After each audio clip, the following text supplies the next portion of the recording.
Hey, welcome to today's video. Um, Today I'm going to be analyzing a game between Tal and Koblenz played in 1957. Uh, this game is instructive on many levels, but the focus for today's video is about a very specific idea. Now, many of my students come back and ask, hey, I know what the opening rules are, I know what the opening goals are, I know the three golden rules, the seven awesome rules, so on and so forth, whatever is your framework to understand how one should open a chess game. You follow that, and everything is kind of set up. In a way, you have just rearranged the board to have your opening in place. The question is, what do I do after that? How do I take my game into the middle game? What are the ideas that I have? What are the plans that I have? So I want to kind of list down all the middle game ideas, and we can start off with this one. The very first idea is open files. See, you can't have an attack on your opponent unless you have a line of sight. Right? Think of it as a sniper who's trying to shoot something down from far away. Unless he has a line of sight, there's no way he can make the bullet curve, right? So you need a means of attacking. In chess, these are long diagonals or open files. And many a times in middle games, you'll see open files being played very well, right? Like, so creating an open file is an art in itself. And in this game, you'll see that happening very elegantly.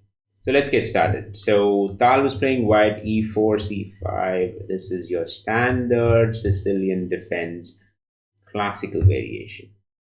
So bishop to g5, e6, queen to d2, bishop e7, castle on the queen side, castle on the king side. Now, the intention is very clear. The moment I castle on my queen side, I am willing to move all my pieces towards attacking the king side.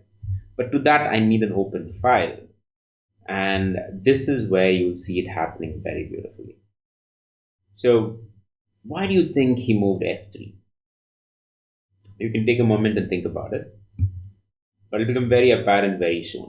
The idea was always to move g4 and then h4 and then start what we call as a pawn storm. So bishop comes back with tempo, attacks the queen, queen goes back, and then immediately you have h4 moving up. So now white has set it up very beautifully, right? So you've castled on the queen side, you've brought both the knights to the queen side. Your bishops are very, kind of can be easily maneuvered to kind of defer any attack that's going to come on the queen side. At the same time, you're pushing the king side pawns with the idea of attacking. Now, the biggest risk here when you follow a strategy of pawn storms is that you can end up in a gridlock. And this is how you break a gridlock, or you never get into it in the first place.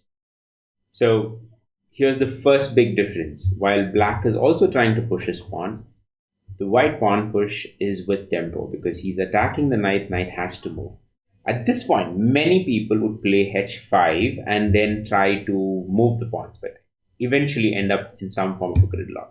Whereas here, he directly moves it first, sacrificing the pawn. This is the idea, the crux of the idea in today's video.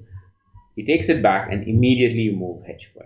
Now the question is, even if you don't take it back, you still have an open file because white would take the pawn and end up getting an open file. So black might as well take it, rook takes it back, knight comes here, attacks the rook, and you get it back. Now all of a sudden you have open files and lines of attack, which means queen can basically come to h2 and then threaten checkmate. An idea that would not have been possible just like 5 moves back, right? So by sacrificing one pawn and ensuring that he gets an open file, Tal sets up this entire game towards it, right? So let's kind of go back and review this game. So we have our standard Sicilian defense, classical variation, bishop moves here.